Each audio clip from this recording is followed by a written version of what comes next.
All right, what's up, everyone, and welcome to another episode of The Terror Table, a horror movie podcast. I'm one of your hosts here every single week. My name is Mitch Oliver, and joined with me, as always, I have my friend I'm Buzi. Buzi is back, and today we have a very special episode, a very kind of off-kilter episode for The Terror Table that I'm really excited that Buzi came up with this idea, and we wanted to make it extra special and bring on a previous guest of the show. He hasn't been on in a long time, but if we're going to be talking about a movie as classic and seminal as James Cameron's The Terminator, we got to bring on our friend Craig Silliphant from the Feedback Society, Rawco Radio.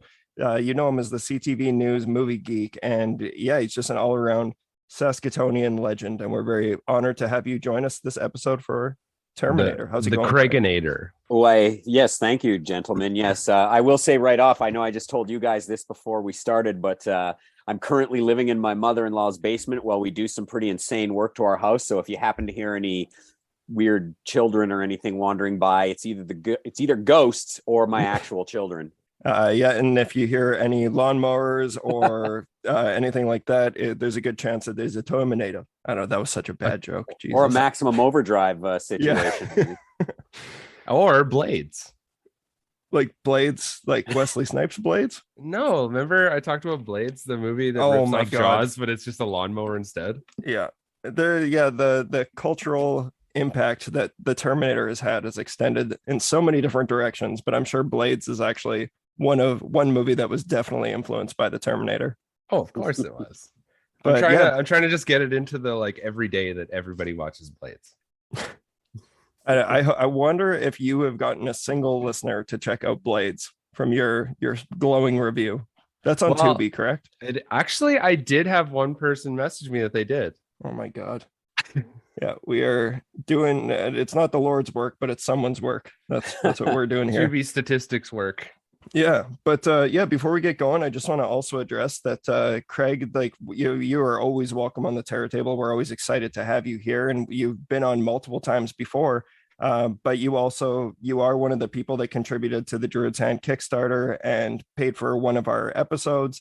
I think that was just you being the nice guy that you are, the nice supportive guy that you are. You didn't need to do that to be a guest on the show, and I think you know that. But 100%, I was doing it to support you guys for sure.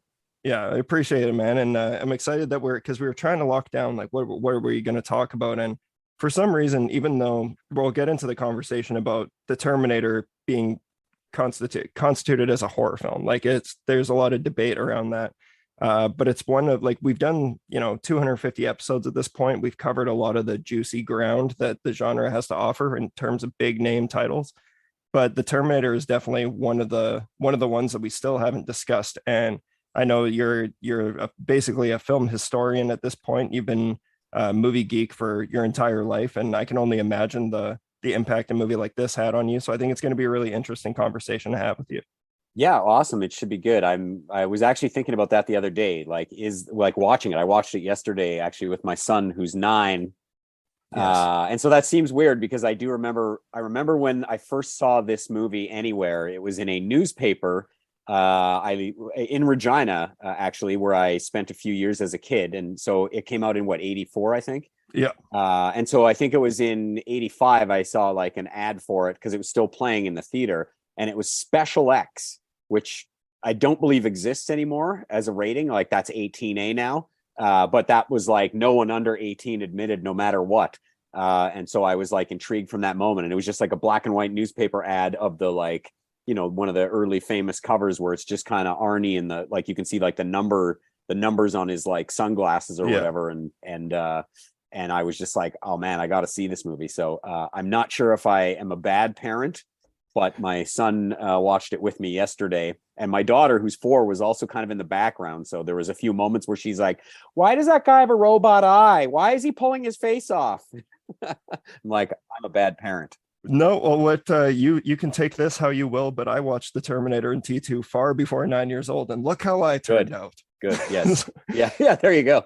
So I guess the jury's out on that one. We'll see how the kids turn out. But I have to ask, how did your son enjoy it? How did a 9-year-old enjoy Terminator? I think he liked it. He wasn't necessarily over the moon about it. We actually watched Terminator 2 right after because we were just sort of sitting there watching TV, and we watched the first one, and I think he enjoyed the second one a little better because he's a little more geared towards action films, and Right, and it's there's less obviously sex scenes. yeah, and it's a big blockbuster action movie. There's lots of sexy chin ups. Yeah. Yeah. Really sweaty In part chin-ups. two. Yeah, sweaty chin ups. But yeah, I think he enjoyed it. That's awesome. And we're already like we're gonna go take it back a little bit before we get into the Terminator. But one thing while we're still talking about that, I know the big thing for me as a kid in Terminator 2 was being able to relate or at least be somewhat closer in age to Edward Furlong and having that character in it. So like that was one of the reasons why I think T2 had such a huge T2 definitely had a bigger impact on me as a kid. But we're gonna have a whole conversation about this. Okay, well let's kick off though with Craig. What have you been up to in terms of horror movies? Have you seen anything recently that you want to discuss on the show? Let me just pull open my letterbox here. I mean, it was just October a few weeks ago there, so I definitely dove in pretty deep and watched like not quite a movie a day, but almost a movie a day for October. I know for new stuff, you guys have probably talked about this already, but I saw Barbarian, and Speak No Evil, actually, like a night apart. I saw them. Have you guys seen Speak No Evil? Have you guys talked about that? I have talked about it on the I show. haven't seen it. Yeah. So Barbarian. That's the feel good movie I was telling you about, Buzi. It's Right, a real right, happy. right. It's a happy. Oh, that fun one's romp. like it's like all the cringe of like the British Office, but in service of a horror movie. It's so hard. Like it's one of the. As with you guys, I'm sure any of us can watch people get their guts ripped off and a blowtorch taken to their face. But watching this like awkward social situation was probably one of the most cringy I've ever felt in a horror movie situation. Barbarian, I thought was mostly brilliant. I like the first half of it maybe is super brilliant, just the way he sets everything up, and you don't know what Bill Skarsgård is doing and everything. And I don't want to give anything away, but it's almost like there's two movies there, like eventually. And I kind of wanted to see where the first one was going, even though the second one's still effective. But so I enjoyed that one quite a bit. What else did I watch? Not a horror movie, but again, definitely some of those cringy things. Triangle of Sadness, the new Ruben Östlund movie. Man, I can't wait to see it. How was it? I loved it. It was brilliant. Halloween Ends. I'm sure you guys have talked about that. I thought that one was like, I thought it was like a terrible ending for a trilogy that already didn't really work a lot. But as a standalone Michael Myers movie, like it kind of had an interesting idea at the core of it. But that's kind of how I felt about that. I'm just trying to see a DEADSTREAM I saw. I know that's playing at the Saskatoon Fantastic Film. What did you think? Sure I talked is. about DEADSTREAM last week. What did you think of that one? I enjoyed it. Like it wasn't like, brilliant or perfect or anything, but what I really thought it did best was, we've talked, I know you guys haven't, I think we've even together talked about a lot of like found footage movies and how some of them work better than others. And I really think that like just the confluence of found footage with where we are as a society in terms of like YouTubing and just, people constantly filming themselves. I think that really worked in terms of like how he has, headgear that, like now you can really be true found footage. And sure, like somebody had to edit that footage together and you kind of ignore that fact a little bit. But I thought and it's really fun. It's funny. It's a good little idea. I actually rewatched Lost Highway a couple of nights ago. I got the Criterion 4K thing. And it's funny how like now the idea, like there's a lot of like people getting filmed and almost even like secretly and surveillance film and stuff. And now that idea is not really that scary because it's pretty much our lives. But in 1997, that was kind of a creepy thing. So we watched a lot of fun kind of 80s horror movies and stuff like that. I watched a few classics too. So I mean, there's plenty of stuff I could go into detail on, but I mean, that was sort of the. Can you give us did you watch any classics that you'd never seen before that like left an impression on you, or is this all kind of like greatest hits? Well, like all the classics I saw were stuff I'd seen before, like the Universal monster movies and stuff. But did you watch all of them? No, I watched a few of them last year that I hadn't seen before, actually, that I really enjoyed. I think The Raven was one, and there was I can't remember the other one, but one of those sort of lesser, not as famous as Frankenstein and Dracula and stuff like that. This year I watched Frankenstein, The Invisible Man. There was one more. Thoughts on The Invisible Man? Hey, thoughts on The Invisible Man? Oh man, I love that book actually too. Like, it's a great movie. It's a great book. Lots of atmosphere. I like that one. I watched. It's so wild. I like that. Like, that's one that's just grown in my esteem every single year. Like, out of the whole Universal Monsters catalog, that's the one that I find as an adult I'm most excited about now, because it's like it was never really a part of my childhood in the way that Frankenstein was, and even Dracula. But my God, Invisible Man is just so bonkers. So much fun. Yeah. It's pretty crazy. I watched DEMENOID, Messenger of Death. That sounds like a Buzi movie. That sounds amazing. It's 1981, and it's kind of a like hand movie. In fact, the reason I heard of it was there's a newish podcast called Video Archives with Quentin Tarantino and Roger Avery, and so each episode is them like taking a couple of movies from the video archive, like the video store they used to work at. He bought the collection. And then they talk about a few of them, and this one just sounded so bonkers I had to watch it, and it was fairly bonkers, but it was of reasonable quality. I gave it like 3.5 out of 5 on Letterboxd. So DEMENOID what? DEMENOID, Messenger of Death. It's called. I think it's mostly just called DEMENOID, but okay. But if you had to compare it, like in terms of Wishmaster 2, Evil Never Dies, which would you say is higher quality? Probably DEMENOID. I think there was it's a Z movie, but there was a bit of money put into it. So, by like, I don't know if it was like the Philippine government or something. There's definitely some globetrotting going on in the shooting of that movie. But, and I watched The House on Sorority Row, which was kind of fun. I did that one for the first time last year as well. Yeah, it's just a fun little slasher movie. It's like nowhere as good as what's that one, Slumber Party Massacre, but definitely in like the same type of vein. Yeah, that one's really fun actually. I think we watched that one last year. Happy Birthday to Me I watched, which was okay. The reason why I was really interested in watching this movie is I'm a bit older than you guys, as we've established before. So I remember when I was growing up in Calgary, there wasn't video stores yet in the sense of like Blockbuster and Rogers and 49-cent video and things like that. We would actually rent videos from the like grocery store. And so there was like a VHS section in the grocery store, and I would have been in probably like grade 2, 3. Well, I guess in 81, I was in grade 1, and that's what Your Happy Birthday to Me came out. But I remember seeing some of these crazy covers like Happy Birthday to Me, where the guy's getting the like shish kebab in his mouth, and a Funhouse, Pay to Get In, Pray to Get Out. I remember that one. And so just some of those crazy, especially the horror VHS covers, stuff that you wouldn't even they wouldn't let a kid look at that now in a store anywhere. You'd probably have to go to a like secret section or something. But back then they were just live and on display. So, I was going back and rewatching some of those that I hadn't seen since I was a kid. Yeah, no, that's such a like interesting thing to think back on, is how it was so like kind of ridiculous that we could walk into the video store and see such grotesque covers. Like even like I remember even Pumpkinhead 2 had a wild cover and like stuff like that. But when we think about it, we're like, yeah, kids don't really have that anymore. It's harder for them to get a hold of it. But is it because they all have iPads in their hands?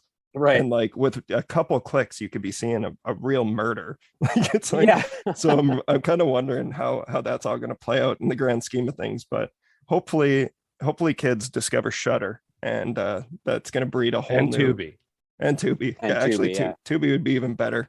So Shudder's been doing like really well lately at even their own original content, like whether they're actually producing it themselves or just acquiring it. But I've noticed that like, they always had a great catalog, obviously, of stuff, but a lot of these movies, like Speak No Evil, are just a testament to like a lot of the just 3-4 star stuff that they're collecting and putting up there. Yeah, no kidding. Yeah, that's Buzi. Have you checked out anything on Shudder recently, or have you checked anything out in general? I have 3 things, and one of them actually is I believe it is a Shudder original as well. Okay, let's hear about it. Okay, so the one I want to talk about that's a Shudder. Actually, 2 of the movies I talked about were from Shudder. So the first one I'll go is I watched 2022's Mandrake. That's one they've kind of been showing quite a bit more on their featuring. I watched this as well. I watched it early this morning. So let's Okay, let's hear your perfect. thoughts on it. Okay, so before I'll just say for anyone who's listening, it's about a probation officer who has to rehabilitate a killer named Bloody Mary. It's like her Well, nickname. that was like her nickname. It's Yeah. not by law. She's No, not, no, no. pulls out her But yeah, driver's license, Bloody Mary. my first name is Bloody. Yeah. I will say that I think this had some really cool ideas, had some interesting characters, but overall, I felt like the ending kind of let me down a little bit, and it turned into just a lot of talking. That's yeah. Are you Carol Ann on Shudder? Carol Buzi? Ann. The No, first review on the Shudder app, I just opened my phone, is from Carol Ann, and she says, "Really enjoyed, but wish the ending was better." oh Yeah. oh, well, you caught me reading the. I feel no, but I even looking through Shutter or Letterbox reviews this morning, I noticed that's honestly my criticism as well with it is it just kind of fizzles out. Like it doesn't really have the punch that the story kind of felt like it was setting up. Yeah, it had so many cool ideas, and I feel like it just kind of like didn't know how to put them all together at the very end.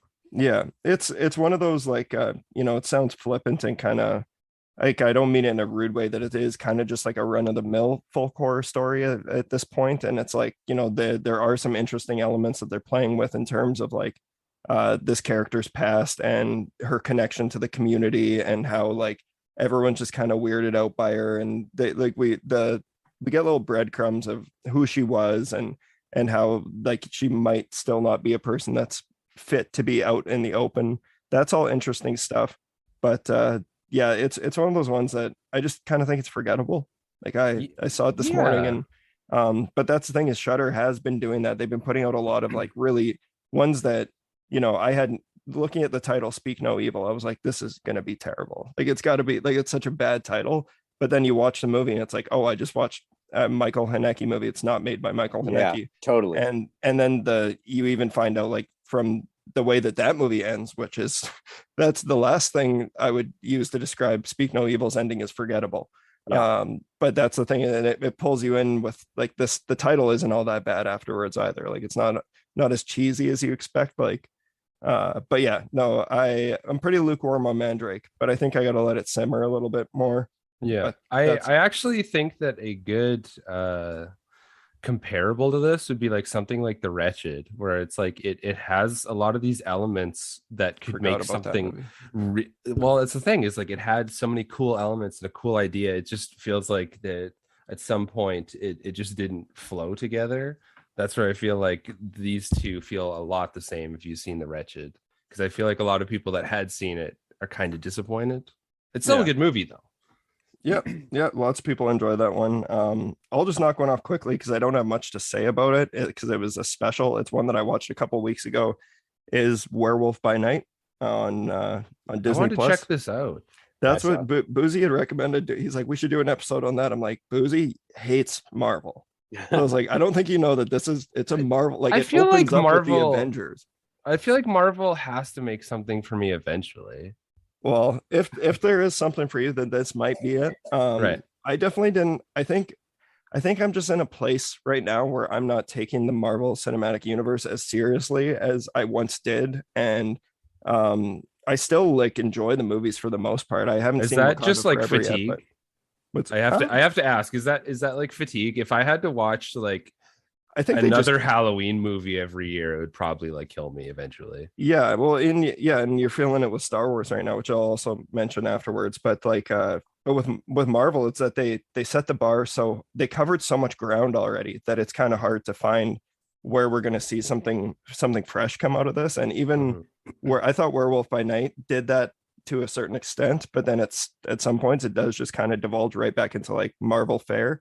But I do think that a lot of the criticisms it's been taking is that it's like cheesy and corny, and like I'm like, yeah, it knows it's trying to harken back to those Universal Monsters days, and the thing is it's only doing that in an aesthetic way. They're not actually like, the story doesn't feel like a Universal Monster story. So I think that's where there's a lot of divide among the fans of both things, like monster movies and Marvel movies. It's kind of one that feels like it's not made for either of them. But I did have enough fun watching it. I really liked, I can't remember the character's name, but he's like, Craig, did you see this one? Yeah, I did. Yeah. Did the big creature that he's Man kinda, Thing. yeah, Man Thing. That thing was awesome. So, Yeah, like, yeah, Man Thing is great. I saw it. I didn't really love it. I loved what it was trying to be. Like I definitely loved all the like you said, the look of it is like Yeah. a classic Universal monster film. And the setup is fine, whatever. There's some good actors and stuff in it. I think the best part of it was that they brought Man Thing into the like MCU, and he's great in it too. totally steals the show. Yeah, so I don't know, I found it a little bit like, I don't know if boring's the right word, but it just kind of like, it was just like a series of fights with not much story behind it, really. Yeah. I think even on the Marvel thing, I think you're right. There's like, I saw Wakanda Forever a day or so ago too. And it's okay. It's definitely overstuffed, and it's too long, but not long enough at the same time, because there's so many kind of plots, like they drop all these characters into it and then you don't see them again. But overall I didn't mind it. I really like what they did with Prince Namor. Yeah. Namor, as I called him when I was a kid, but Namor as he's called in the movie. But the thing about the like Marvel and the Star Wars thing is there's definitely fatigue, but I think Marvel has at least been able to establish that like they can do different things in that universe. And I think they established that early, even by going like, hey, Captain America 2 is a 70s paranoid thriller. Yeah. Black Widow is a like kind of Russian spy movie. Like each one kind of has its own little lane that it's in, cribbing from other genres. And so you even have like She-Hulk, which like I went to watch it with my daughter thinking she'll like it. It's a female superhero. She's really into superheroes, and there's like almost no superheroing in it. It's like it's Ally McBeal basically. Yeah. But oddly enough, I didn't mind it, and the ending was very interesting on that one. And so I think you've got Werewolf by Night doing the horror thing, She-Hulk being Ally McBeal, all these things, kind of trying to be something else. But then you look at Star Wars, and I'm actually just still working my way through Andor right now, and it's actually getting way better in the second half, and the music is just killer in it. But like, there's no like, all you can be in that is a smuggler or a rebel or a farmer. Like, there's no like, there's no like, where are the space lawyers? Yeah, there's no lawyers. There's no like, so I think that's where they kind of get trapped in that like shell a little bit. You either have to be like a Jedi or an Empire or an Imperial guy or something. There's no like oddly enough, like that's and like we know because we've all been friends for a while now. We've had plenty of discussions on Star Wars, especially, and like I'm a guy who loved Mandalorian, like it was just super fun, enjoyed it, but then like Obi-Wan, I honestly fucking hated. Like it just it killed me watching it. There was just so much about it that I didn't like, and Boba Fett I couldn't even finish. I'm 4 episodes into Andor and I'm fucking loving it. Like I can't believe how it gets better too. Yeah, and man, I don't know. Like I was like, oh God, that's a sad day when I have Star Wars fatigue. Like where like that just shouldn't. I'm the guy who gave Attack of the Clones a pass for half my life. Like I shouldn't be, I grew up with those prequels, so I inherently just enjoyed them more than what I'm sure a lot of other people did.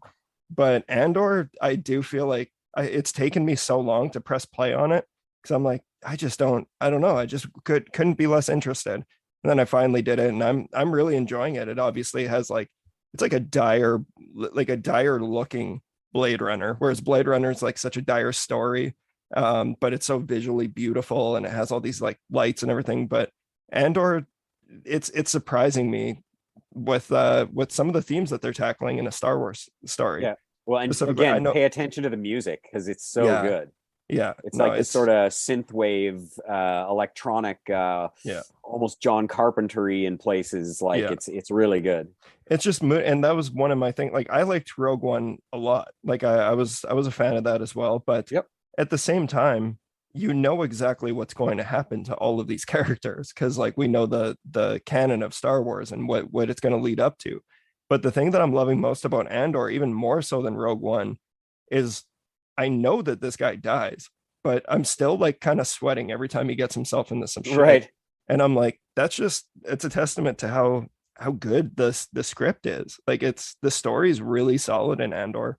And once we finish up today, I'm probably going to keep crushing it because I was just watching it right before we started. Actually, you were? I was, yeah. Nice. Yeah, yeah, it's cool, man. I'm definitely enjoying Andor a lot more than I thought I would. And I think Boozy, you're going to too, especially you like the darker side of Star Wars. Right. This is And very much. well, and the other thing is like I was gonna throw my hat into here is that I actually really enjoyed Boba Fett. And I know like for the Mhm. most part, a lot of people, especially the Star Wars friends I have, didn't enjoy it. And I don't know, like I understand a lot of the gripes, especially in terms of like the story and plot holes or whatever. But I don't know. I just thought it was a fun story. It reminded me of like Shrek almost. It was just like it was just fucking Shrek and Donkey wandering around doing shit. And I also really enjoy that I was about it from the start, but I'm glad to see so many people are coming around on Rogue One, because like in terms of being like a one-off, Rogue One is really good. And like you're saying, that is a testament that you know all the characters are going to perish and you're still like feeling sorry for them, which is like, and you introduce a suicide robot, we're gonna love it. Oh man, I love the thing that's cool about the thing that's cool about Rogue One, not to go down too deep of a Star Wars hole here, but like is unlike almost anything else they've ever done, it's super morally ambiguous. Like you've always got the dark side and the light side, and you're either a good guy or a bad guy. But like right near the beginning of Rogue One, like he kills some guy in an alley, like just to like he'll do whatever it takes for the furtherment of the rebellion or whatever. And somebody's got to do that dirty stuff while everybody else stands on their high horse in the rest of the universe. You know, I always thought that was a really neat thing about it, and I think that's continued in Andor. Yeah, no, definitely. And I know that this is totally my fault that I derailed us onto a Star Wars discussion on a horror podcast, but I think a lot of our listeners are still, Star Wars fans. But I'll close up my thought. The last thought I have about Werewolf by Night can lead into my very last thought about another thing that isn't horror that I'm going to quickly mention and we can move on. But Werewolf by Night, the one thing that really took me out of it, which is, it's a me thing, not the show's problem, but I was like, oh God, imagine if they do the Schindler's List thing in this, and then they fucking do. Oh right. like with the red color. Yeah. I was like, so, and then I don't know, I that took me out of it a little bit, but overall Werewolf by Night is just fine for me. Like if it would have been an hour and a half, I don't know how much I would have been about it, but the fact that it's just a little special, I kind of hope we get more stuff like this. It's just, it's a something semi-different in the Marvel universe, so I welcome that. And the Schindler's List correlation being, I watched All Quiet on the Western Front, which is a movie that Boozy talked about last week. It's an episode that's coming up tomorrow. But I just want to throw my head in the ring there and say I entirely agree. I was blown away by that movie.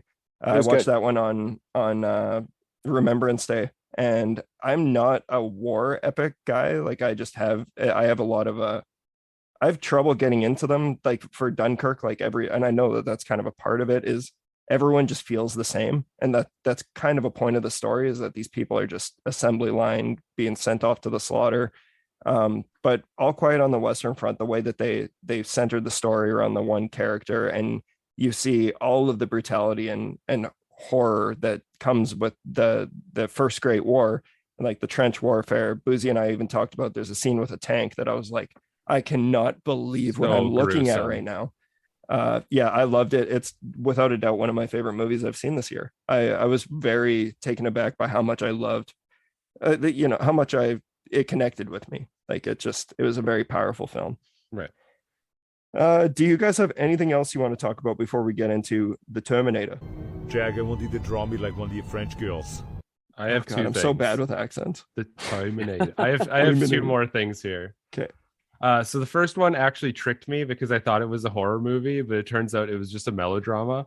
I'll just get it out of the way real fast. I watched 2019's Light from Light. It stars Marin Ireland and Jim Gaffigan, if everyone knows who Jim Gaffigan is. You thought that was a horror movie? Yeah. Well, okay, so it's the premise is a single mother and part-time paranormal investigator is asked to look at a haunting at a widow's farmhouse.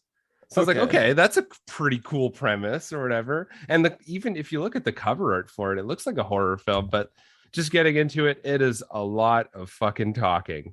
And, for a horror podcast, it's probably not the best thing to review because it's not a horror movie and doesn't really fit in. But I mean, the premise, I don't know. You put a fucking haunting in a movie. I assume nobody's doing is anyone doing a comedy that's a haunting?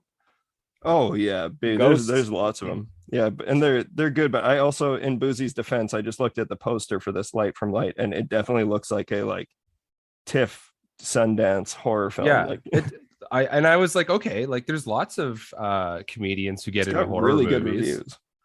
Yeah, I don't know. Like I think maybe if I had looked at it under a different lens, that it would have been a better. But yeah, it's just a very long drama with a lot of talking. We hate talking. I Here. fucking hate it. No The character less- development. Show us Wishmaster 2. I want all my characters to be like Michael Myers and just nod at each other. Yeah, and Wishmaster. And Wishmaster. And then the last one I'll mention, which is my other Shudder experience for the day, and something that I want to continue, is I started watching the first season of Interview with the Vampire that just came out this year. I'm Nice. curious about this.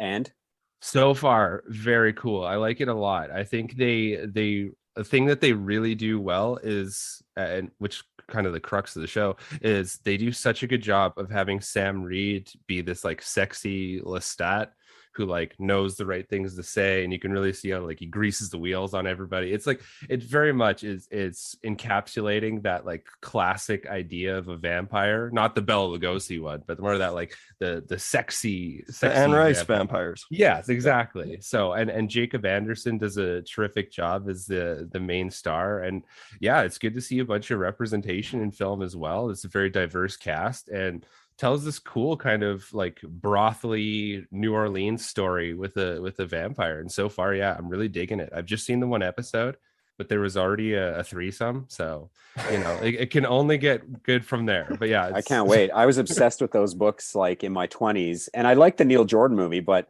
they've done it dirty like ever since. The Queen of the Damned was terrible, and Boozy loves what? Queen of the Damned. come on. That come on. It's been a soundtrack long time alone. We're since I new saw metal it. babies. It's been a while since I saw it, but I remember not really loving it. But again, that might have been because I think in that movie, doesn't it kind of cram two of the books together? And Yeah, the movie is more so like an ad for Jonathan Davis and Korn, which is why they Yeah, a which lot is of why people- I like I it. get it. Yeah, Okay. like, so- it's not a good movie. Yeah, Right. especially in terms of like, yeah, the Neil Jordan one. I actually watched that recently again, and that's one that just like it has so much padding in it that just kind of, you know, it affects the pacing throughout it. But the scenes where it's strong, like Cruz and Pitt are great together in that film. And Yeah. I know that was like when it came out, that was such a huge like that was like Twilight before Twilight, where everyone was like, why are they so sexy and everything? It's like, yeah, that's the point of vampires, though. Like that, their allure is a very big part of the story. They're Yeah. seductive. They're, Have you seen the Tom Cruise one, Boozy? Yes, I have a long time Okay. ago. I was gonna say they're like what the fuck are those things? Is it mermaids that like sing sailors Sirens. to the Yeah, sirens? sirens. Yeah, they're land sirens. The one thing that I was caught off by with the Interview with the Vampire show, like first of all, I didn't even know this was happening, and now I'll definitely give it a look because I'm a fan of that story, so I want to see it now, especially with you saying it's decent. But the poster that they have on Shudder for it, I'm like, it looks exactly like Brad Pitt and Tom Cruise. Yeah, Like- that's something I noticed right off the bat too. I was like, what the are they doing like the Luke Skywalker thing here with Brad Pitt and Tom Cruise? Like, you know, just de-aging them to be in a show again. But yeah, no, that's cool. I'll definitely give that a look. Yeah, so that's another thing that's on Shudder that people can check out. Shout out to Shudder as usual. Yeah, awesome. Okay, well, Craig, do you have anything else you want to mention before we get on to our main feature? I don't think so. No. Okay, Let's main feature it up. awesome. All right, we will be back in a moment to discuss James Cameron's The Terminator. In the 21st century, a weapon will be invented like no other. This weapon will be powerful, versatile, and indestructible. It can't be reasoned with. It can't be bargained with. It will feel no pity, no remorse, no pain, no fear.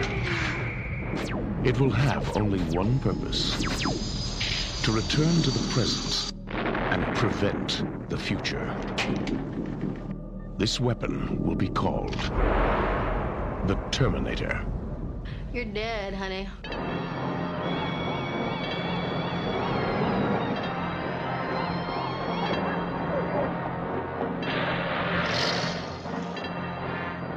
What day is it? The date? 12th May, Thursday. What year?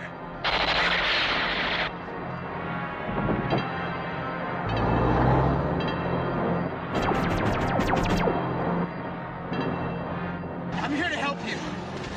I'm Reese, DN 38416, assigned to protect you.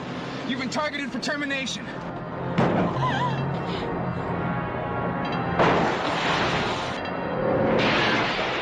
Why does it want me? Why me?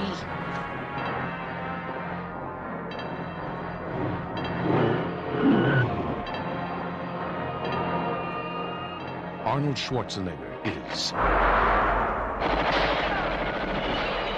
the Terminator. Your future is in its hands.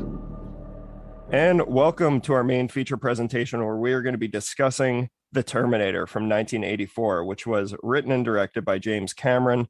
It was also co-written by Gail Ann Hurd, and it's this one's a doozy. This is going to be one of those ones where do you begin with a movie as iconic as The Terminator, and how do you maneuver a conversation about one of the most seminal classic action horror films of all time?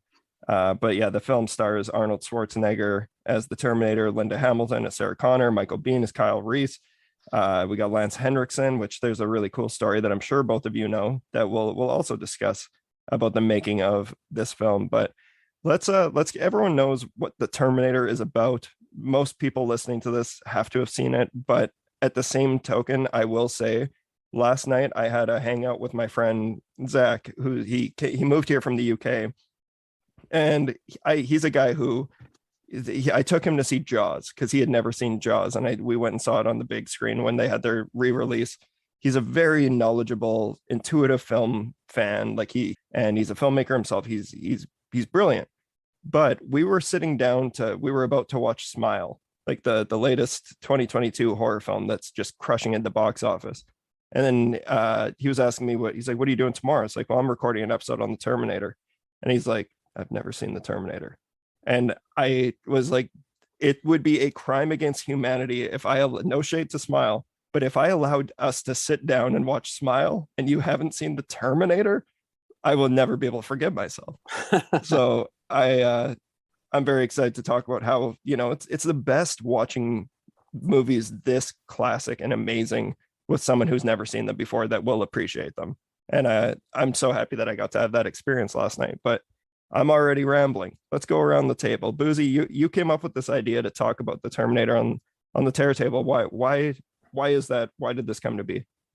I think it's just because I've seen a lot of discourse online, which has always got me thinking about stuff. But the discourse of it actually being a horror film, which it follows all the same beats, and I think it's something that definitely influenced all of us. Obviously, it's such a seminal piece of work, so I just think it's a good conversation to have. And the Terror Table has strayed away from horror now and then, but I still think this is something that really rides the line of it and doesn't really seem that far-fetched.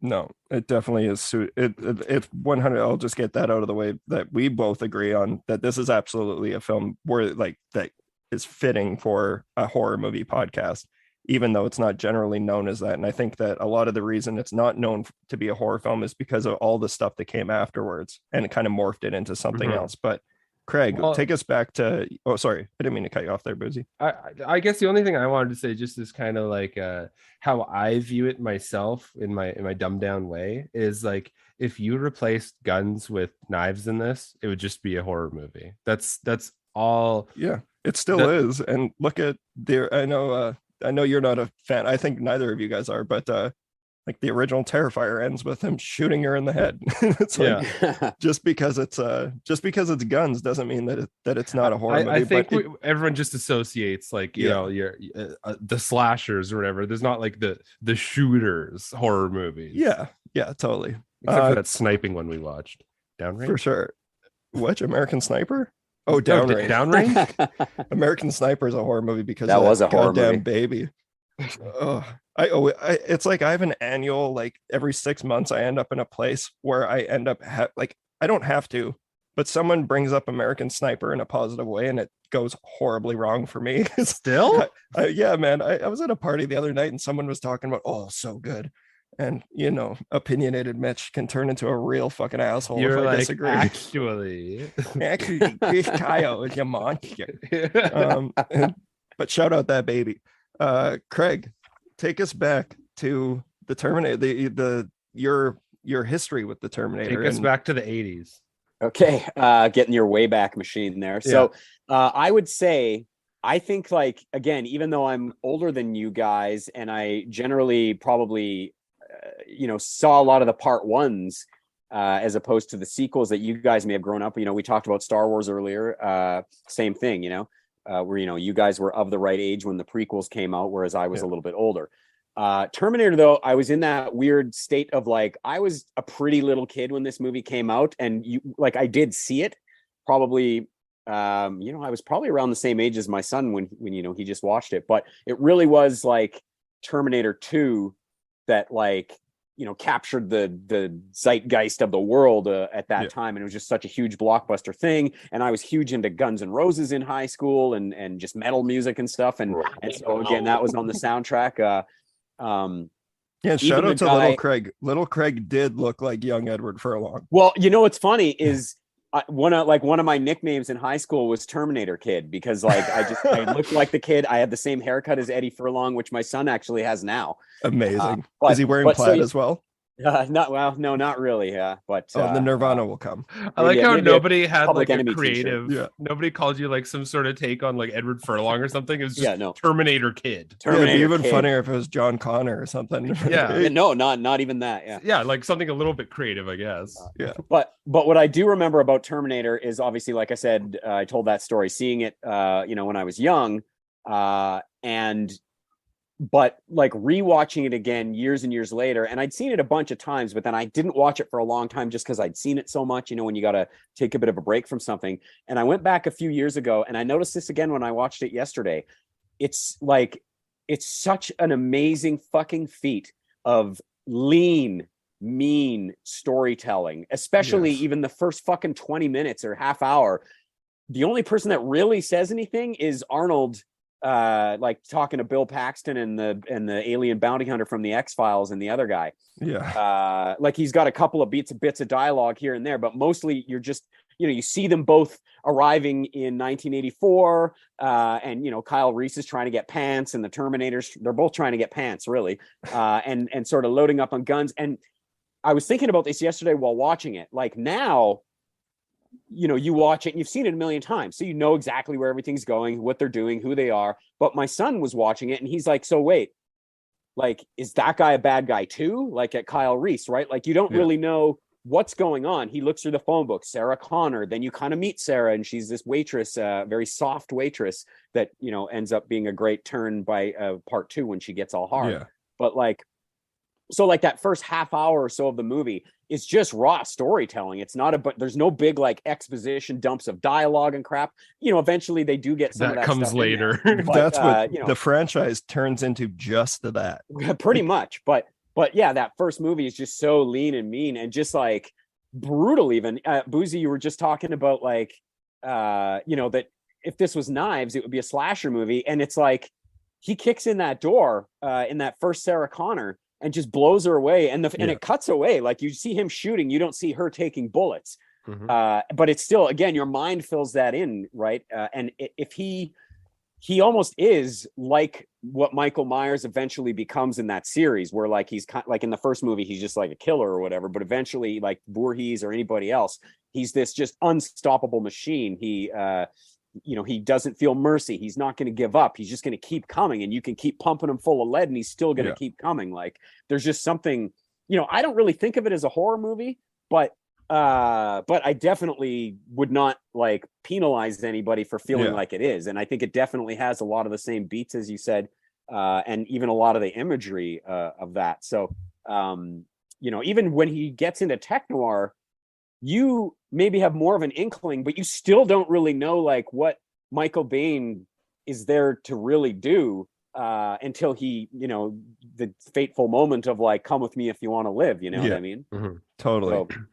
And yeah, like that was one of the best things about watching it again, especially with my friend last night, is just realizing how actually brilliant the storytelling is, like you said, and how you'd know like nothing about these guys until, you know, obviously this is a major spoiler for the Terminator franchise that most people have seen, but how Sarah, like Kyle Reese as Sarah, is John Connor's biological father, and how like that timeline is so easily muddled throughout the rest of the franchise, but it's still so like you said, lean and mean and quick in this original Terminator movie. And then from like a filmmaking standpoint, like again, it was a lot of it was shot real guerrilla style, where they're like in LA at night, and they have to get there before the cops actually, like the real cops show up, and then they scatter. And so, you know, part 2 becomes this insane different level of amazing filmmaking, like on a blockbuster scale. But this one is that B movie rawness. And what I love about these movies, and this isn't to like shit talk CGI or something, because it definitely has its place, but like going back to just the fucking sheer creativity of some of these things. And I'm really thinking of some scenes in Terminator 2 as opposed to Terminator, but I feel like we're going to veer into that a little bit. But there's like, I can't remember if this is in the movie or if it's a cut scene, but like there's a scene where like they stop to rest Connor, both the Connors and the Terminator, and Sarah Connor's kind of mucking about trying to take the chip out of the Terminator's head because they're doing some stuff.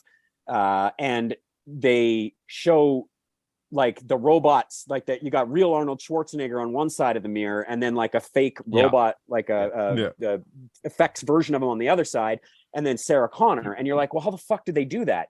Like there was no CGI. And it's because Linda Hamilton has a fucking twin.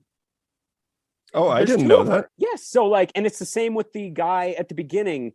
I guess it's at Pescadero or whatever. He's like kind of fat guard or whatever, gets the coffee, and then he turns around and sees himself there, and he gets the finger in the eye. Same thing. The guy's a fucking twin.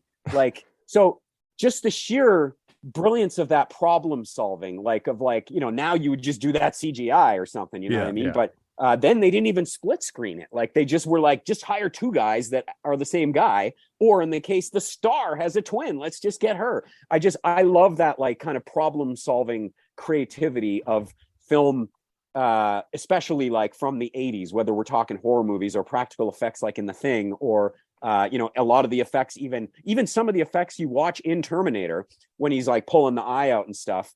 It looks kind of fake. It looks very fake, actually. But it's also supposed to be this like flesh over top of this robotic endoskeleton. How would that look in reality? Wouldn't it look a bit Uncanny Valley if he starts pulling out his eye and stuff? So like you kind of can go with the practical effects a bit, you know? Totally. And that's something that's so interesting about this franchise in particular, and the man who is behind it, like James Cameron, is he's a guy who takes so much hate for the amount, like he's always been that filmmaker that's always tried to blend new technology with whatever he was doing. And I personally will have none of the James Cameron like people just love, like they love smashing that guy. Like people love to hate him, and it's because of like, you know, the Avatar movies. And obviously I think he also lost a lot of people with Titanic, which is kind of ironic since that is not a bad movie. But like you look at the original, and even like Terminator 2 is specifically where they do start doing like implementing all the groundbreaking visual effects and melding it with the practical. But like you had said, though, that's the thing that makes the original Terminator so pure, is that it's so like you said, guerrilla style and handmade and really creative. And you know, you don't lose that in Terminator 2. It just gets a little more out of hand, but just a bigger scale. Exactly. And I don't know, there's something about James Cameron, like obviously it's something I haven't even mentioned, but I know I have to have mentioned it on this podcast many times before. But like Terminator and Terminator 2 are like 2 of my foundational movies, like ones that really morphed me into who I am today. And like it goes back to my dad was he owned an audio and home theater store. And, you know, instead of having a babysitter, he would just put me in the showroom and I'd watch Terminator 2 on repeat. So like that was the movie that just kind of raised me, much like another franchise that Cameron is involved with, or was involved with, that suffered the similar fate to the Terminator franchise, is Alien. And like how, you know, he came in and did Aliens, and a lot of people, they always argue about like Well, Alien or Aliens, what's your favorite? And I think a lot of us as kids, we loved Aliens, and then you get a little bit older and you start to just have a different appreciation for different parts of films. And that's why Alien is now like head and shoulders above Aliens for me, which is still an incredible movie. Like I love Aliens, but Cameron did both the original Terminator and Terminator 2. So it's like, it's not like, you know, with Alien, it was, yeah, that they're completely different filmmakers. So of course they're going to be completely different styles of films. But I feel like you have the same debate about the first two, and then like Alien, it's just nothing but diminishing returns. Like we have some of the worst sequels ever in both of these franchises. Yeah. Even like I had openly said, like when I first saw Dark Fate, I was like, I think it's because I had seen so much of the horrible things they had done to the franchise before that, where I was like, hey, this wasn't that bad. And like I actually kind of enjoyed some of it, but I tried watching it again yesterday, and it's just not comparable when you have just watched the original Terminator. They're completely different beasts, and you see why everything worked in the Terminator and the things that don't work in Dark Fate. And when they're trying to reinvigorate like new blood or like new ideas into this franchise, it's just so hard when you have such an incredible starting point.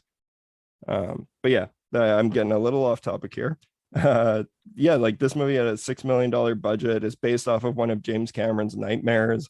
There's just so much creativity behind this whole thing. But I think this was also like the true beginning of Stan Winston, which is the, like we had just, Craig, you had mentioned the scene where Arnie's kind of trying to repair himself, and it's so, till this day, just so visceral. And like, you know, sitting next to my friend, he's right from the UK, so he keeps going, oh my God, that's hideous. It's hideous.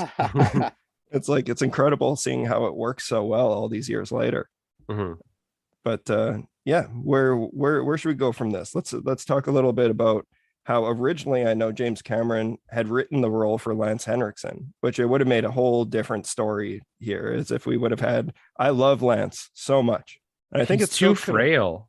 Yeah. Even then he was too old. As the Terminator? Yeah.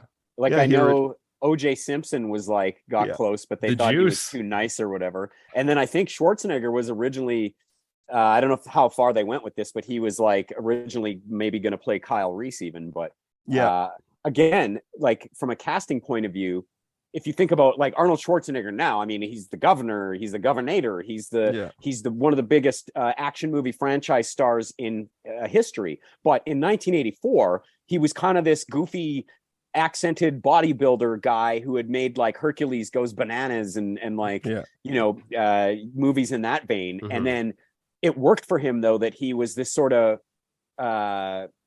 almost, I'm going to say, alien presence in the sense that like he's just so larger than life. He's huge, and like I said, that Austrian accent that he has, and his acting is wooden, right? And you know, we've forgiven him that over the years because he's just made it work. But like in that role, it was so perfect to play this robot killer that's not quite human but looks human. You know, great casting there. No, I totally agree. I have a bunch of weird things to say about this movie. So I want to say that first off, seeing the Orion logo, I love it when I see the Orion. I don't know, it's just, it's comfort. Orion. It's comfort. Sorry, Orion. It's comfort food when I see that. Also, if you really get down to this, it's funny to think that this movie kind of the story hinges on a phone book. Yeah, like because they have like the addresses there, so it's like thinking about it's like, man, what if they just didn't have phone books for these guys? Well, do you know what they would do? They would do that. I had an extra layer of laughter about that last time I watched it, because I think I've talked about this on the show too, but there was one time on Facebook I opened up my messages and I'd gotten a message from a Mitch Oliver, and there was like 140 other Mitch Olivers in the chat, and it was like he just said, "Evening, fellas." I was like, he rounded up all the Mitches. This is my Sarah Connor moment. Yeah, but that's I bet you there's way more than 3 Sarah Connors in LA as well. By the way, yeah, no kidding. So I think it's kind of like a fun idea of it. I want to say it's so nice to see so many Colonial Marines in this movie. Yes, right from the start, like you'd mentioned with Lance Henriksen, and then also one person in this film who he doesn't have a very big role, but somebody I personally love is Dick Miller. Miller, horror icon, has that guy. Dick Miller. That guy done everything. It's really like nice. A gun store owner, isn't he? Yeah. Yes, he is. So it's real. So go ahead, Mitch. No, just about Dick Miller. I had never picked up on that until this recent watch where like Arnie's trying to pick which guns he wants and he mentions like a plasma rifle. He's like, hey man, only what you see. Just And it's like, buddy. because he's from a different, like, my young brain where I was watching the Terminator, I wasn't paying attention to those little subtle nuances where it's like he's from the future where he's talking about guns that don't even exist yet. It's just for brilliant. being a robot, he has a couple like humor moments, and I think that bringing this levity every once in a while to his character is fun, and I don't think takes away from how serious he is supposed to be. And I know, Greg, we're kind of tracing back a little bit, just kind of mentioning about the similarities to Halloween, which you're always going to see in Michael Myers. I mean, you have this idea of a relentless force. You see the hero, or you see the villain before the hero, which how often does that happen in movies? Right. And I think it's much more impactful that you're instantly shown like this is the odds, once you figure it out, because like it's very ambiguous at the start with Kyle Reese as well. But it's just even the fact that Arnie kills one of the people by like by lifting him up. Do you know what I mean? Like he rips out his heart, I believe. Oh yeah. Yeah. So it's like they have little moments like that. And another thing I picked up this time that I never noticed is Arnie, in terms of having a little Michael Myers-isms, is he just disappears sometimes. Like the perfect example is after that car crash where they get arrested, all the cops show up there, and he disappears. And that's kind of that whole tension building scene of them walking up to the car to be like, oh, fuck, what's he going to do to these cops? Which eventually does later. But it's such cool moments like that I think add to kind of like the horrorisms of it, that kind of like, your villain can disappear whenever because they have that kind of like supernatural ability almost that, like you were saying, that even that Jasonism. Yeah, and they're like impossible to defeat. Like that's one of the best things about the original Terminators. It's like they literally destroy him constantly, and it's just still nothing's working. Oh, and I can't imagine being in theaters when that came out and seeing the scene where they get down to his exoskeleton and it's on fire. Oh man. Yeah, because that's your classic, like, oh, okay, there's the end of the movie. And then it's like, oh shit, he got up from that even. That's when that's I think a moment like that on like honestly adds to the built-in lore of like this Terminator character, that even when it's down to like all of that, it's it can be destroyed, cut in half or whatever, and it still keeps going and going and going. Yeah. Speaking a quick note here, you mentioned some of the comedy. This is in part 2, and I noticed a line yesterday that I'd never noticed before, and I'm like, was this not like is in previous versions? Like, is this just? It was the Netflix version I watched, but it's right near the end, and they're fighting in the big like steel plant or whatever, and I think it's right after. Trying to think, I think it's like right after the T-1000's defeated, but Arnie comes up and he's all messed up and he's missing an arm and he goes, "I need a vacation." It's just like, what kind of why does he have a concept of a vacation? Yeah, exactly. I laughed really hard, but yeah, and that's something that they do like so heavily in the sequel that kind of makes it's one of those ones where we'll always have the original and it will always be able to stand on its own, but you do it takes away from parts of the character when you do see them change so significantly in sequels, especially ones as good as Terminator 2, but he becomes the buddy. He turns into a cuddly like buddy cop movie instantly. They explain it well, and he's trying out the different things. Hasta la vista, obviously, like because John Connor teaches him how to like speak like a normal person instead of a robot from the future. Yeah. But it's almost like in that line, he's like just trying out some material or something. He's just throwing anything at the wall. Overtime. Yeah.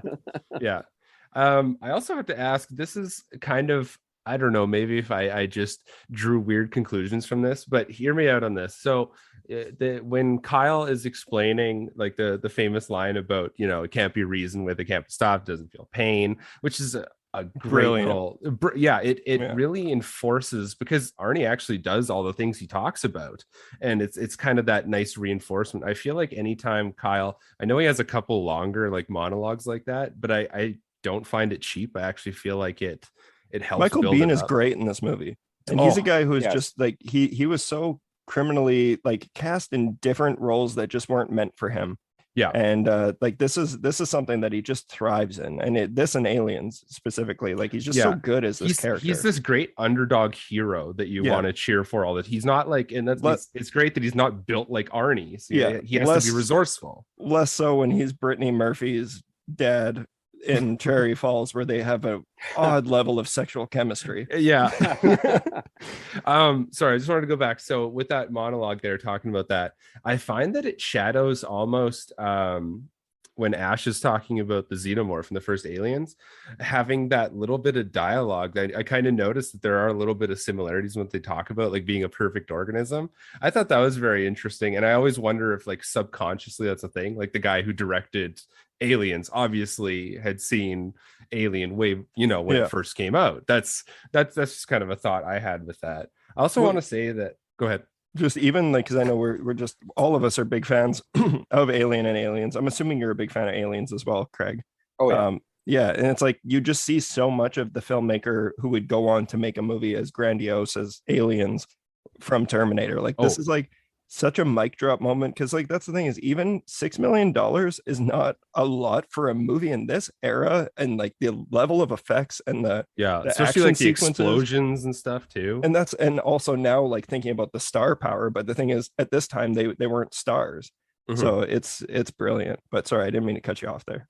No. I kind of just wanted to go, like, I have a couple different directions I want to talk about, because like Terminator is fucking incredible. It's the best.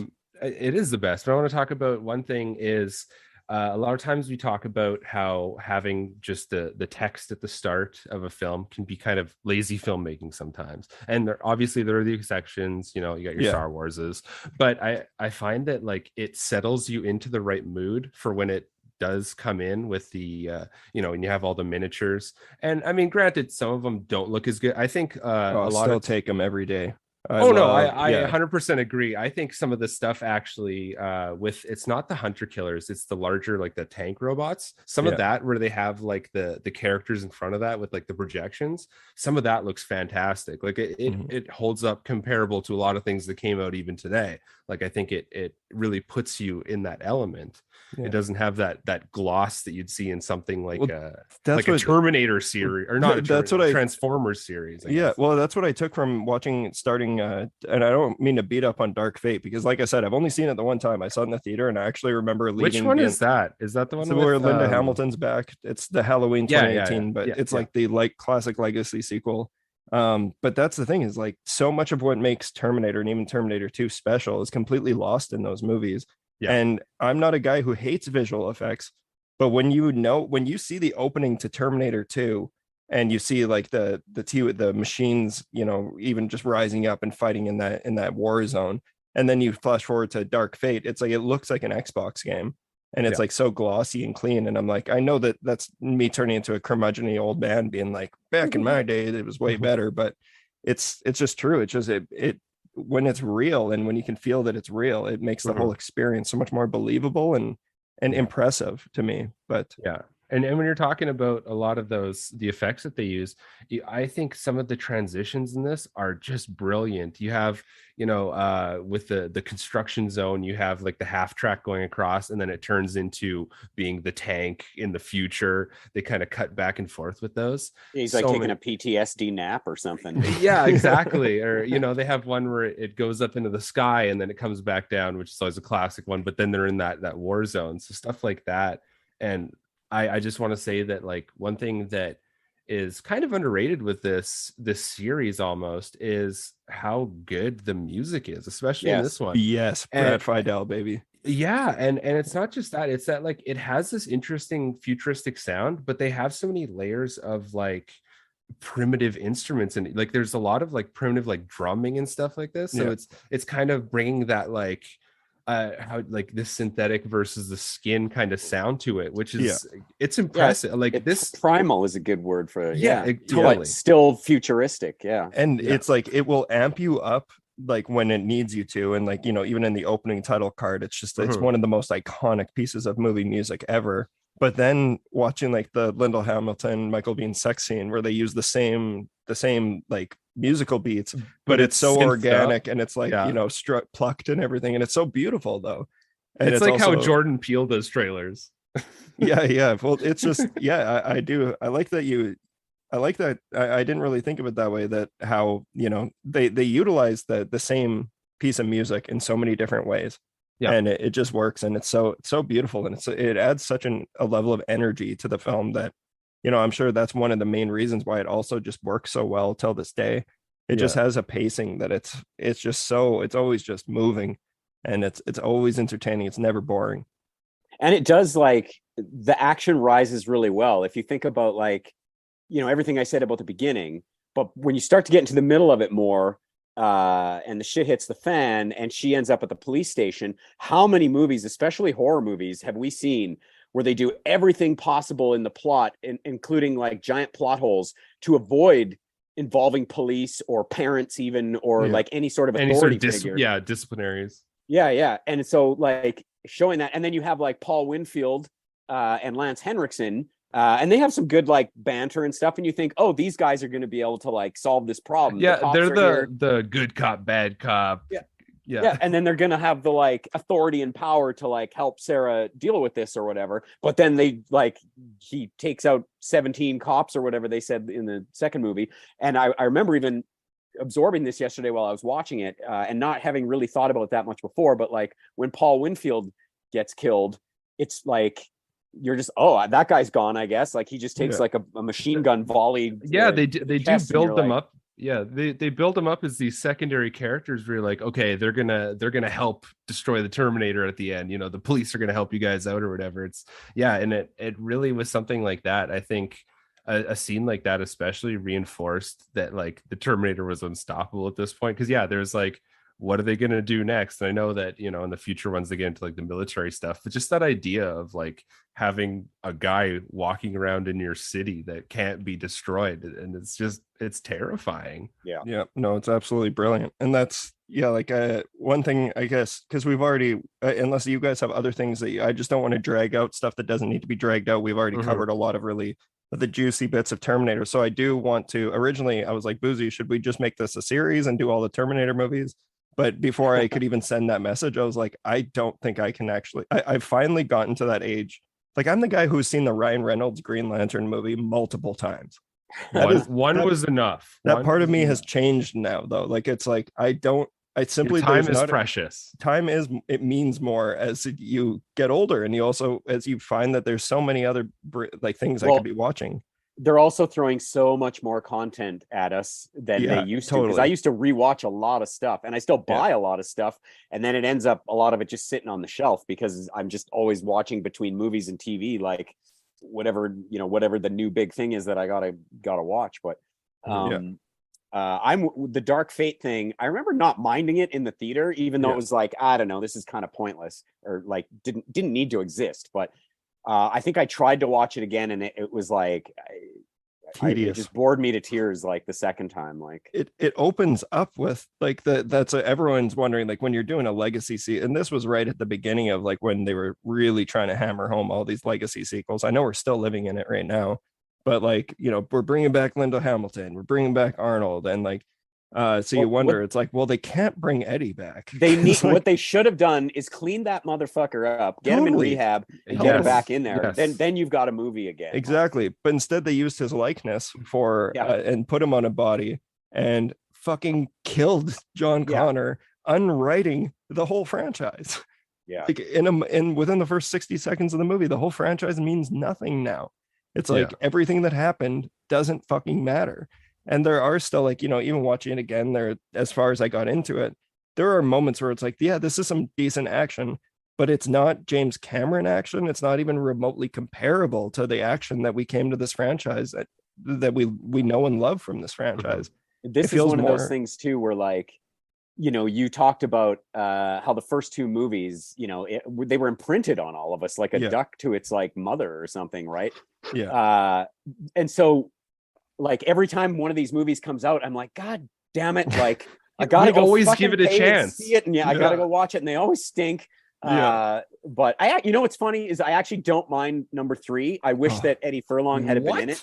But I love the ending of it. Like, there's a lot of bullshit in that movie, and a lot of it's really just copying beats from Terminator 2. But like, I love that the end of that movie ends with like, oh, like we couldn't stop it. Now we're just in this shelter and the nuclear war is happening, and now he's going to become John Connor. Like, Yeah, you know, that I will agree with. I like the end, the ending I can appreciate, but that is by it's the far ending. my least favorite of the whole franchise. Like I even more than the one with Christian Bale. Oh yeah, honestly, Salvation. Genesis? Honestly, Salvation wasn't that bad. I it will was say. boozy. It was the No, thing is it though, gives you all you want. It gives you this. Oh. It gives you all you want. It just takes you to the future so you can see what the world is. It's for me, it's like that's a trailer moment movie where it's like I like the idea of what they're going with here, but like when you actually try and sit down and watch it again, man, that movie drags. Like I'm the second honestly half getting specifically. hyped. I feel like I should just rewatch all of them. Do and it. You're right. It's diminishing returns, Yeah. and like I feel like 3 jumped the shark, and then from there they're awful. And yeah, we'll keep going. If they announce another Terminator tomorrow, and if they announce another game tomorrow, I'll probably go see it. I feel like Go. I feel like it Definitely might finally be dead because like Yeah. the Dark Fate was a massive bomb. Hey, what about the television series? Have you I guys never seen watched that? it. The series because it's with Lena Headey, isn't it? Yeah, Lena Headey plays Sarah Connor, which is fucking brilliant casting, Yeah. actually. And there's some kid that plays John Connor that's good, and then Summer Glau plays a good Terminator that's there to like protect him in a similar manner to T2 or whatever. Yeah, And I had then seen it's part like- of that. It was actually pretty good. It is decent, actually. Like, I don't know if they stretched it fully out. It was like 2 seasons, and it I think kinda it got gets old canceled by the end. But before it was able to finish it. From what Yeah, they I've didn't heard, really is that end they it, have but- a cult fan base for it, and it didn't have the payoff at the very end. yeah, I would say that's probably the best thing they've done outside of like T1 and 2. Like, Yeah. even, but Yeah, well, I haven't seen any of it, and I can already picture Lena Headey as playing a great Sarah Connor. yeah, she's and great. that's something that we've been, obviously this episode is primarily on the Terminator, but you just they're so synonymous with each other. You need to discuss T2 as well, and like I understand why. Like, there's a lot of I feel like as I've gotten older, I see more people like they feel like if they love the first Terminator, they gotta hate the second one, and I think that's such a silly stance to have because they're so different, but they're both brilliant. And I will say, as I've aged, as I've watched the movies over and over again, I start to be more pulled towards certain things that I would have disagreed with in my childhood. But like in that saying that I prefer Alien over Aliens, I prefer the Terminator over Terminator 2. Yeah. But Terminator 2 is also maybe the most influential movie I had ever experienced. Like, that movie absolutely changed me. But it's so crazy how they took the story of the original Terminator and then completely flipped the script. You don't see Sarah Connor become who Sarah Connor is and what people know her as until T2. And that was one of the most like badass things about it is I love the whole Sarah Connor story of her becoming this jail brat who's just a fucking badass, and her kid being a little shithead who is supposed to be the kid who's going to lead the resistance someday. Yeah, it's so brilliant. Which Colonial Marine is in T2? Which one? It's Lance Hendrickson, or no, sorry, isn't it? What's his name? You almost one. have to know this to know it, because it took the me. dead I didn't recognize it for years, but it's fucking Vasquez. Oh right. Oh, that's the mom. Yes, is the his mom. stepmom. Yeah, Jeanette Yeah. Goldstein is the actress's Yeah. name. But, Oh my god. Yeah, that's amazing. Yeah. Yeah, that was a scene that haunted me as a kid, like thinking about being out. Like, I remember going to LVR games and Center Mall in Saskatoon, and like I'd be playing the Terminator 2 Judgment game. Remember that the arcade game with the Yeah. guns? Our friend Yeah. Seb actually owns one. It's in his house. What? But I loved that game so much. And then that always ran through my head about like, what if my parents are getting sniped by what's his nuts? That guy, he's great too in Terminator 2. Oh my god, why am I drawing a blank on Robert his- Patrick. Yes, Robert Yes. Patrick. It's kind of funny you mention that. Is you look at the series as a whole and the amount of talent in all of the, like, if you go through and look at all through the casts through all the years of these different Terminators, it's wild how much talent has been thrown at this series. And Yeah, just like Jai Courtney. just I'm sorry. I forgot about him. Yeah, Jai Courtney, maybe the most robotic actor out of this entire franchise. It's just so funny to think about like how many different things went into the series. And like I've always said that I don't really like stories that deal with time travel too much, but this is like a very big exception for it. Except for it does really, you know, that meme you always talk about with Charlie with all the different lines. It really, that's what the series turned into. And there's cool ways you could do time travel like this, where it's kind of, you know, it's very linear in that way of you could just go back. But and time travel is really just a mechanism in the first movie and in the second movie for just that story of hunting somebody down, basically. And you could even argue, I think about this sometimes, when you take a character like Darth Vader, Wolverine, Hannibal Lecter, and you have these iconic things where, like, you know, Wolverine, he doesn't know anything about himself. I'm not just talking about the movies, in the comics too. Darth Vader, you don't know that much about him in the first, you know, Star Wars movie. Hannibal Lecter, same thing. He's got like 11 or 17 minutes of screen time or something in the Silence of the Lambs.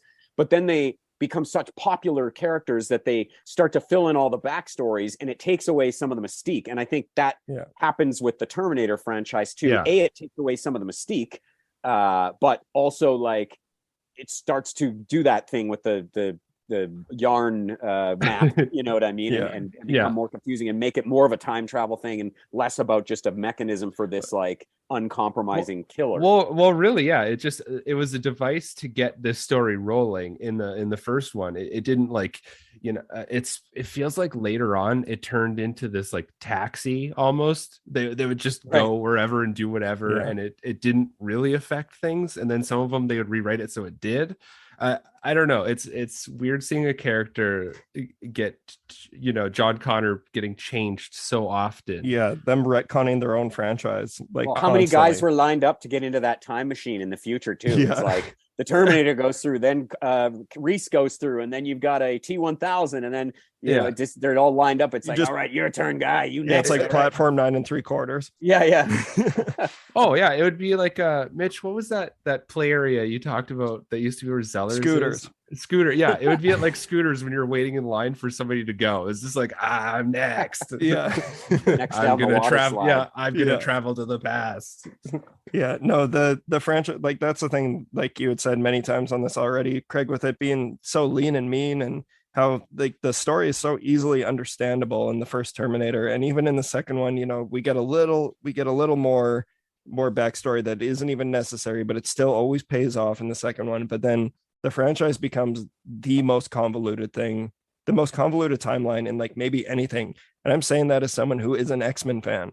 So like the X-Men is also like a complete disaster in some places, because it also deals with time travel in a lot of areas. But my God, but classic film. The original Terminator is an absolute masterpiece. At least that's what I think. I had my friend was on the floor laughing because he couldn't believe the conviction. I was like, he's like, do I really need to see Terminator? I'm like, it's a stone cold masterpiece. Yeah. He fell over. So did he like it? He did. He loved it. In his words, he's like, oh man, that was banging. Yeah. So I have to quickly mention, like, I laugh at this every time I see this movie, but like when they go into the tech noir bar, and like there's what I call the like 80s dance, and I obviously can't demonstrate it you know, on a podcast, you can. but well, I mean, you can see me doing it on my screen, but it's like the Running Man. It's like the most badass bar, with like you know, just chain link fence everywhere, and these big punk bouncers, and everybody in there's a punk, and it's called Tech Noir. And then you go in there, and everybody's doing that like same dance they'd be doing in like the Breakfast Club or something, because it was ubiquitous at the time. But so anyway, I laugh at that every time. But totally, it's like the Crispin Glover dance in Final Chapter. Friday the 13th final chapter. I would be remiss before we end this episode here, because it kind of feels like we're wrapping down. I would be remiss to not talk about the whole tech noir thing, and you know, James Cameron having that as such a literal, he's like showing you is like, this is what this is. You know, it's kind of the equivalent of having like rock opera or something above, you know. It totally, but I think like tech noir, even, that's the thing, that's the brilliant part about it, is so many people aren't even thinking about that kind of stuff. Like when you go, the regular moviegoers are just going in, they want an escape, and they want to, you know, listen or watch someone else's stories. But it's just like, it's such a little like wink Yeah. You know? Do either of you? I know because Craig, you collect like movie books as well. We used to talk about that a lot. It's like all these making of books that are just Yep. brilliant. They're just awesome coffee table books. Do you have Tech Noir? Because I know No. it's in my I'm asking for it for Christmas. Oh no, I don't have that one actually. I should actually put that on my Christmas list too. Yeah, it looks pretty cool. But that's Hey, one you that, guys could get it for each other. There you go. There you go. yeah. But yeah, no, anything else you guys want to mention before we wrap up shop here? I don't think so. The last thing I would say is if a robot from the future is coming after you, and you think he might be following you, and you phone home, don't leave a message on your answering machine with your like current whereabouts. Because he'll definitely try to reacquire you there. Yeah, that was one I definitely noticed where I was like, I'm at the Tech Noir, and it's like, It's on Pico. I know that one. It's on Pico. Exactly. I go there all the time. What would have made that phone? What would have made that part better is if. But I also know that this would fuck with the timeline of our universe. But if he would have done the Tim Allen from Home Improvement, I don't even know if Home Improvement was out yet. But either way, No, not in 1984. no. But oh yeah, and that's the other thing. The last thing, the cultural impact this movie has had, the amount of movies have tried doing exactly what it does. Some of them succeeding, some of them not. Like one of my favorite movies of all time is RoboCop, and it's like RoboCop owes so much to the original Terminator. But if you put that plasma rifle to my head, I don't know which one I would choose if it was between Terminator or RoboCop. That's how much I love RoboCop, but they do things completely differently. Like clearly Terminator is a better film, but there's just something about RoboCop is so fun. But even my friend mentioned last night, he's like, oh, it's kind of like Looper. I was like, I completely forgot about Looper. Right. And that totally is a movie that the storyline, it's all so heavily influenced by what Cameron came up with here. Mm-hmm. And as much as I'm just like the next, I don't love Avatar the way that a lot of people do, but I feel like Cameron is one of those guys that he has a couple of movies that give him lifetime passes to make as much, for lack of better words, shit as he wants. Like he's impacted film enough that he can just do whatever the fuck he wants, whether it's good or not. And he will. He's gonna. Exactly. He is. Totally. It's like Ridley I have Scott. actually 3 words for Avatar. Fuck you, asshole. Yeah, it's like Ridley Scott with Alien. It's like you can make as many House of Gucci's and fucking Alexanders as you want. You've made freaking Alien and Gladiator even. So before we get out of here, we have to do our best Arnie impression. I know you just did one. I know you just did one, Craig, but we gotta do one here. What should we what line should we do? I think you go first. Fuck you, asshole. Oh, how about the look at my boobies, Jack? Look at them. Have you guys seen that yet? Have you seen that? Someone did a deep fake of Titanic and they put Arnie's face on Rose. No. Look at my boobies, Jack. Look at them. Come on. So nice. Oh man, I sent you. I'll send it to both of you. I'll find it. It's haunted my dreams ever since. But it ends off with Arnie saying, "Look at my boobies, Jack." Okay, I'll try one for you here. Okay. Killian, you cold-blooded bastard. I'll live to see you eat that contract, but you'd better save room for my fist, because I'm going to ram it into your stomach and break your damn spine. Oh, that is a mic drop moment. That was great. Holy shit. Yeah, that was... I can't think of that. Where's much the dialogue. Turbo Man? Give me the Turbo Man. Have you been eating all the other kids' lunches? Stop it. All right, Buzi, your turn, and then we're wrapping this thing up. See you at the party, Richter. That's pretty good. Yeah, that was not bad at all. All right. Well, yeah, once again, Craig, thank you so much for joining us for this episode. It's been great catching up with you. And Craig, catch up our viewers with anything that what's going on in your life, your socials, anything you want to plug, that sort of stuff. Well, yeah, I mean, you can follow me at Craig Silliphant on Instagram, Twitter, maybe even TikTok, Facebook, whatever. But I released a book this Are you year. on TikTok? I just actually started playing with it in the last couple of days. I'm not sure I fully understand it yet, but I'm looking at it. Oh, I was really hoping that maybe I had like a secret following on there and you were really in on like the sound bite trends and stuff, like the dances. No, I think I have 3 followers, 3 friends, and you're one of them. So yes, I know. But I released a book this year. It's a book of short stories. It's called Nothing You Do Matters.